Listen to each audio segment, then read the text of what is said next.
Greetings, everyone. This is Arletta, live and direct from Arletta Unleashed. And I'm so excited and happy to be back with you. My last um, video vlog was of me actually channeling, so I had to go and get some things straight energetic before I was ready to continue with my series. And so I was told to rename the Female Fallacies series the Female Awakening series. So I think that's more aligned and more in tune with what it is that I want to say. And I was feeling particularly feminine today, or for this particular post, I decided to go and dress accordingly. Now, I don't know if y'all know this, but I get pretty for y'all every night when I go and record these vlogs. I do my makeup, I do my hair, I be fly, okay? Now, every day I be fly. Some days more than others, but every night I make sure I come correct. So I be showing y'all love. Besides, it's fun, but it's really crazy sometimes if I hadn't gone anywhere in a day to go and put on makeup at 12 o'clock at night or 1 o'clock in the morning, but hey, it's all in a day's work. What can I say? So anyway, what we're talking about today is female awakening. And a couple of years ago, I don't even know how we found out about it, but my sister Halima and I came across, I think it might have been referred to us by my other sister Latifa, I'm not sure. Anyway, we came across this awesome workshop called Sex, Passion, and Enlightenment. And it's by this amazing organization called Warrior Sage, which I suggest, if this resonates with you at all, that you go look them up and check out their programs. But anyway, what their program thrust is really about awakening feminine and masculine energy and kind of creating a balance and a synthesis and cohesion of those two. And it really focuses on working with men and women equally. And the guy who's head of it, his name is oh goodness, I think it's pronounced Satyen. I'm not sure. Don't quote me on that. But he's Indian and black. An interesting combination. His wife is a sister. But interestingly enough, his the majority of his I guess you could say customers or students or individuals that he works with are not people of color. So when we showed up at the workshop, we were of maybe out of 3 or 4 sisters in a room, it was us two and maybe 2 more. And there was one sister who was actually working this particular workshop. This was in LA. And she was so excited because by in spite of the fact that we as people of African descent are uh, the original, everyone else kind of descended or evolved from us. In some ways, although we have that direct soul connect, we are very scared to embrace it. And so we have a tendency to shy away from a lot of things which other people of other ethnic groups are maybe a little bit more open to do so. And this is one thing in particular.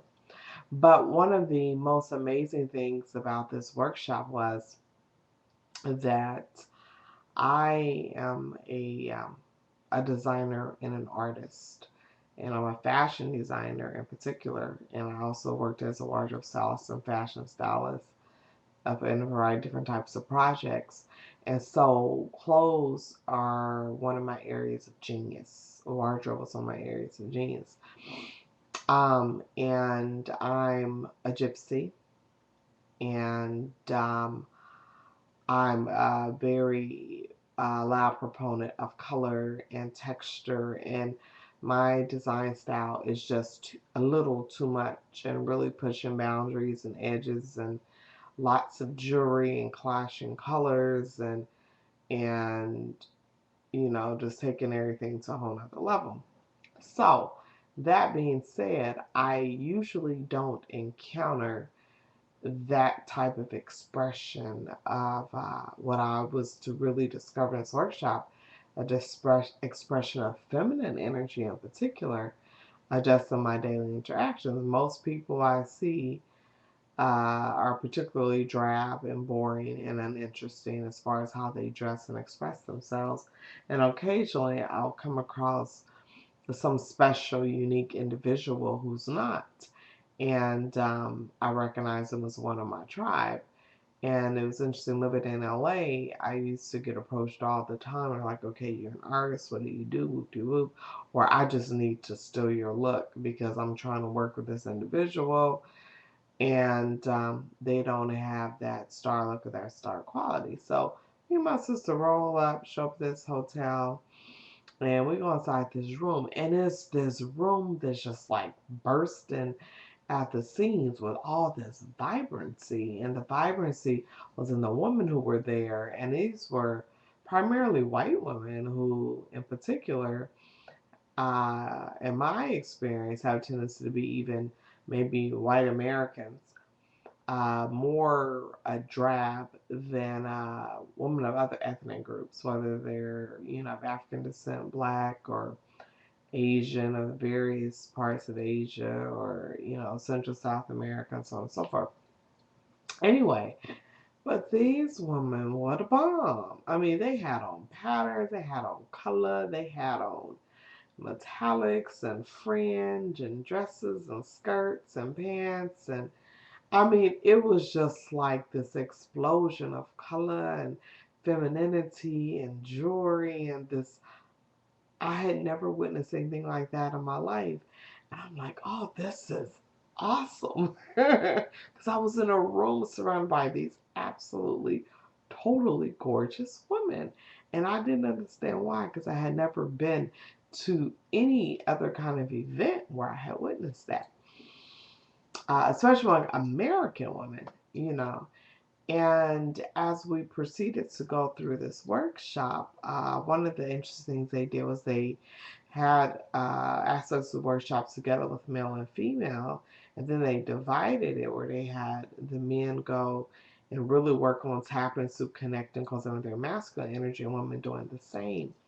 And one of the main important proponents of that um, was for women to really start connecting and acknowledging and celebrating their feminine through expression in all aspects of their life. And one of the ways they directly suggested that was through their dress. And they're like, it's feminine. Little girls, for example, love sparkle. They like color. They like things that are shiny. They like things that are glittery. They like things that are vibrant. They like things that are bold.